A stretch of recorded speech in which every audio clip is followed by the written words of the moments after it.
रात का सन्नाटा था। आसमान में बिजली कड़क रही थी।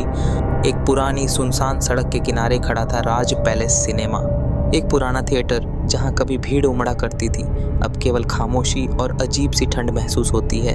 ये वो जगह है जहां कहानियां खत्म नहीं होती बल्कि शुरू होती हैं। ये राज पैलेस है जो अपने रहस्यों के लिए जाना जाता है। आज की रात यहाँ सिर्फ एक फिल्म नहीं चलेगी, बल्कि एक ऐसा खेल शुरू होगा जो कभी खत्म नहीं होगा। Scene 1, inside the theatre. Theatre के अंदर माहौल और भी अजीब था। पुराने कुर्सियों की चरमराहट और छत से टपकती पानी की बूंदें उस जगह को और डरावना बना रही थीं। केवल कुछ लोग मौजूद थे, 4 दोस्त, साक्षी, आर्यन, प्रिया और विवेक। उत्साह और मजाक में खोए हुए थे। वो नहीं जानते थे कि जो फिल्म देखने वो आए थे वो अब उनकी असली ज़िंदगी का हिस्सा बनने वाली थी। Scene 2, the movie begins. Film शुरू होती है। स्क्रीन पर अजीब सी झलकियाँ दिखती हैं। ध्वनि बार बार टूटती है। तभी स्क्रीन पर अचानक एक डरावना चेहरा चमकता है। मोटे उभरे हुए आंखें और एक चौड़ा विकृत मुस्कान। एमो। क्या ये बस तकनीकी खराबी थी या फिर कुछ और? लेकिन ये केवल शुरुआत थी। मोमो आ चुकी थी और अब खेल शुरू होने वाला था। Scene 3, Momo's first appearance. Sakshi को अपने फ़ोन पर एक अज्ञात नंबर से संदेश आता है, पीछे मुड़ो, मैं यहीं हूँ। ये वो डर से पीछे मुड़ती है और देखती है कि वो औरत जो कोने में बैठी थी अब उनके ठीक पीछे बैठी है। उसका चेहरा अभी भी छुपा हुआ है।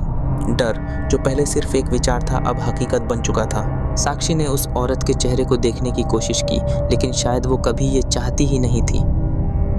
वो उसके की चाहती रहती। Scene 4, lights flicker and Momo speaks. Lights झपकती हैं। स्क्रीन पर मोमो का चेहरा फिर से दिखता है। उसकी आवाज़ गूंजती है जो पूरे थिएटर को भर देती है। तुम्हें डरने में मज़ा आता है ना? मोमो ने पूछा। लेकिन ये कोई सवाल नहीं था, ये एक चेतावनी थी। दरवाजे अचानक अपने आप बंद हो जाते हैं। थिएटर अब एक जाल बन चुका था। Scene 5, the group splits. डर से घबराकर चारों दोस्त अलग अलग दिशाओं में भागते हैं। हर कोना एक नई पहेली से भरा है। दीवारों पर खून से संदेश लिखे हैं। एक को रुकना होगा कि और समय खत्म हो रहा है। ये सिर्फ एक खेल नहीं था, ये मोमो का बनाया हुआ जाल था। हर गलती उन्हें मौत के और करीब ले जा रही थी। लेकिन सवाल ये था, इस खेल से कौन बचेगा? Scene 6, momos revenge. प्रिया गलती से अकेली रह जाती है। उसे कोने में किसी के रोने की आवाज़ सुनाई देती है। वो हिम्मत करके पास जाती है और मोमो अचानक उसके सामने आकर उसे पकड़ लेती है। उसकी चीख थिएटर में गूंजती है, पर कोई उसे बचाने नहीं आता। अब मोमो ने अपना पहला शिकार बना लिया था।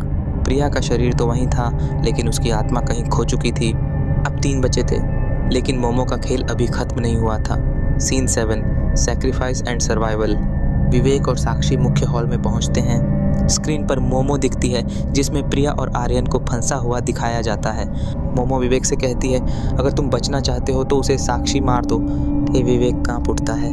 ये एक असंभव चुनाव था। दोस्ती और डर के बीच विवेक को चुनना था। मोमो ने उनके डर को उनके खिलाफ ही हथियार बना दिया था। Final scene, the collapse. Sakshi Momo पर हमला करती है और स्क्रीन चकनाचूर हो जाती है। थिएटर खुद से गिरने लगता है। उनके चिल्लाने की आवाज़ें धीरे धीरे खामोशी में बदल जाती हैं। सुबह पुलिस वहां पहुंचती है, लेकिन अंदर कोई नहीं मिलता। बस एक फ़ोन जिसमें चारों दोस्त स्क्रीन के अंदर फंसे हुए हैं। राज पैलेस सिनेमा अब सिर्फ खंडहर था, लेकिन मोमो अभी भी वहाँ थी। उसका खेल अभी खत्म नहीं हुआ था। अगली बार वो किसे चुनेगी, शायद तुम दी एंड।